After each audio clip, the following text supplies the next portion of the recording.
D'un côté, nous avons Samuel Eto'o fils, le grand neuf, le Ngambé, le Pichichi, le meilleur buteur, le meilleur des meilleurs buteurs de tous les temps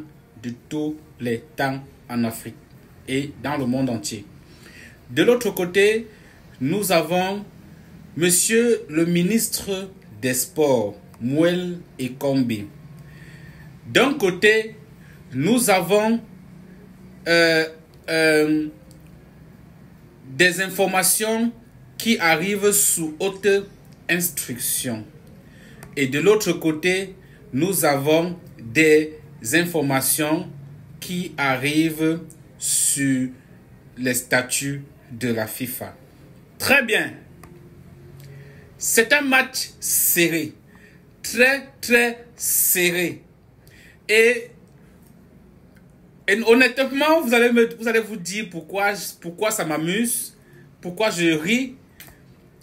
Honnêtement, je ris parce que ça montre très exactement ce qui se passe actuellement, montre très exactement la situation dans laquelle le Cameroun se trouve. Ce qui se passe actuellement montre très exactement ce que les Camerounais vivent au quotidien. Ce qui se passe actuellement montre à suffisance qu'au Cameroun, tout le monde est patron maintenant. Tout le monde est boss maintenant. Sinon, comment expliquer cette situation? Comment expliquer ce qui se passe? Le ministre Moelle Ekombi, sous haute instruction du président de la République, après son discours du 10 février 2024 adressé à la jeunesse, a pris ses responsabilités. Je ne vais pas revenir sur ce qui s'était dit ou ce qui s'était fait. Vous savez tout ce qui avait été dit ou alors ce qui avait été fait. Les Lions indomptables avaient accusé une très mauvaise performance à la Coupe d'Afrique Côte d'Ivoire 2024. Du coup, le président de la République, sachant que c'est la seule entité qui reste aux Camerounais pour savoir qu'ils peuvent encore vivre ou s'appartenir, il n'a pas digéré que la seule chose qui nous reste est en train de nous échapper des mains. Alors, il a donné des instructions au ministre de s'en occuper, de s'en charger, de prendre les résolutions. Le ministre a exactement respecté les instructions du président de la République. Il a nommé le staff technique des Lions indomptables à l'unanimité. Ici, je dirais que le ministre, malgré les hautes instructions, a bien voulu utiliser ça pour une revanche très, je dirais encore, très personnelle. Sinon, comment comprendre que une décision d'une telle envergure s'est faite sans la présence de Samuel Eto'o, le président de l'Africafoot? Comment? De l'autre côté, Samuel Eto'o a pris acte des nominations du ministre et ses hautes instructions. Seulement, l'homme étant imperturbable, indétrônable, un marqueur, un grand neuf, il a dit niet et zéro. Si je n'ai pas été consulté pour ça, je ne vous laisserai pas respirer non plus. Ah oui, c'est ce qui s'est fait. Et c'est ce qui se fait même actuellement. Samuel Eto'o donne du fil à retordre au gouvernement du Cameroun, donne des insomnies au ministre Moelle Ekombi. Le ministre a nommé son staff Samuel Eto'o a nommé son staff. Très bien. Ils sont actuellement à égalité, 2-2 partout.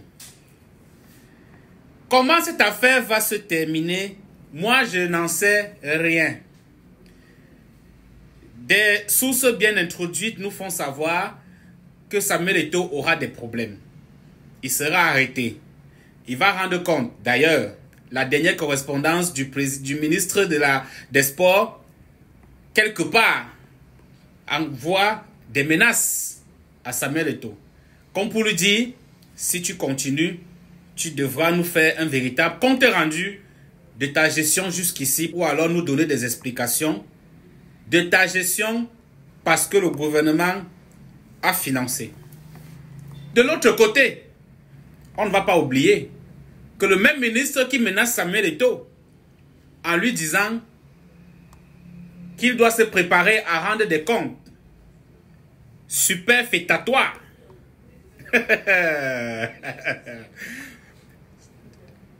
La victime dans cette affaire, c'est le français qui souffre. Hein? Donc, Samuel Eto'o doit rendre des comptes superfétatoires au ministre sur la gestion de la FECAFOOT. Mais de l'autre côté, le ministre sait que jusqu'à présent, nous n'avons pas eu le stade de Olembe. Et McGill qui a continué ses problèmes. Donc, la Kangate, tout ce qui va avec. Le ministre aussi a des comptes qui n'a pas fini avec nous. Donc, de l'autre côté alors, le ministre devra aussi, dans le même ordre d'idées, se préparer à nous donner des comptes sur la Kangate, sur McGill, sur tout ce qu'il y a eu comme malversation des biens publics. Ni l'un ni l'autre, personne n'est épargné, personne n'est meilleur, personne n'est excellent. La situation est très tendue. Ce jour, 10 mai 2024, s'est tenu 2 superbes conférences de presse. Des conférences de presse à l'une autre pareille. Le président de la FECAFOOT, le grand neuf Samuel Eto'o, le plus grand marqueur de tous les temps, a accéléré. Il est entré dans la surface de réparation et s'apprête à marquer un but. C'est-à-dire, il a dressé une correspondance par son secrétaire général pour demander à son secrétaire général d'organiser une réunion d'urgence pour la prise de contact entre la FECAFOOT et le staff que le ministre a nommé, entre autres, le coach Marc Brice et le reste. Seulement, dans cette réunion de Samuel Eto'o, il avait seulement besoin de la présence du coach qu'il a reconnu. Le reste ne l'intéresse pas. Donc, le coach devait se présenter à la FECAFOOT à 11 h sans le reste de son personnel. Très bien. L'heure est arrivée. Monsieur le coach Marc Brice, qui n'est pas aussi facile, ici paraît, n'est pas allé à la FECAFOOT, ne s'est pas présenté à la FECAFOOT, n'était pas à la conférence de la FECAFOOT. Très bien. À 15 h s'est tenue la conférence de presse du même coach, Marc Brice, qui devait nous présenter ce jour la liste des 30 qui participeront au préparatoire de la Coupe du Monde 2025. Ça s'est fait à 15 h. Marc Brice était présent avec son staff à lui, le staff qu'il reconnaît, le staff du ministre. Ils étaient là. Donc officiellement, le Cameroun détient 2 staffs. Un staff, Marc Brice et le personnel du ministre. Un staff de la FECAFOOT, Marc Brice et le personnel de la FECAFOOT. Comment cette affaire va se terminer? Ouais, tant si.